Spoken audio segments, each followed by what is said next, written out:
after the train, they marched us down to a burned shul. And you can still see the smoldering, the smell from the fire. And they told us to get in the shul. We were reluctant to get in there, fearful that with us in it, they will torch the shul again. However, the German soldier said, there's food and water inside. So our reluctance came down.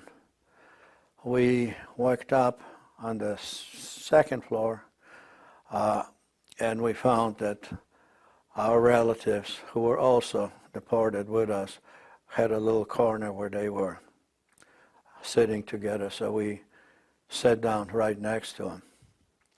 My brother Herschel and I looked around, and there was an old bearded man running around the burned out bima and talking out loud to someone we couldn't see.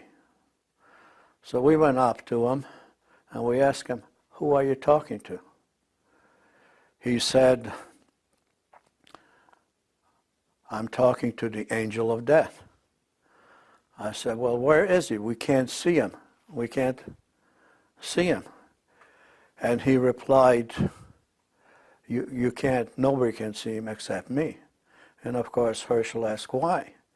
And the man answered, "The angel of death makes himself seen by those people who are about to die.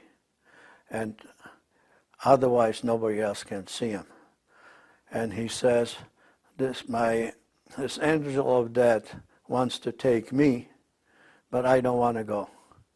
And as long as I say the Shema, which is a Jewish prayer, the angel of death can't touch me. So he is making sure, he's trying to get me to fall asleep so I can stop saying the Shema.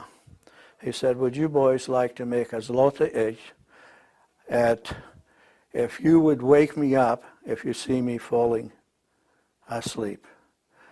And they came and talked to my mother. And we came to talk to the mother, father. My mother said no, because you don't want to take advantage of this poor man who is not right in the head. But my father said, there's no harm in it. So we agreed to do it. He then told us that he is walking around the bima because he had a son also named Mendel, and his wife were burned up in the shul right here by the bima. So this is where he made his bed. And we did this for about 2 days. We kept on waking him up. He kept on handling us as Lotta. And then on the third day, he came over, he took all his possession, gave it to my mother. He took his money and he gave to my father. And he says, "I won't need it anymore." And my mother asked him why. He says, "The angel of death showed me what my future is going to be like, and I want no part of it."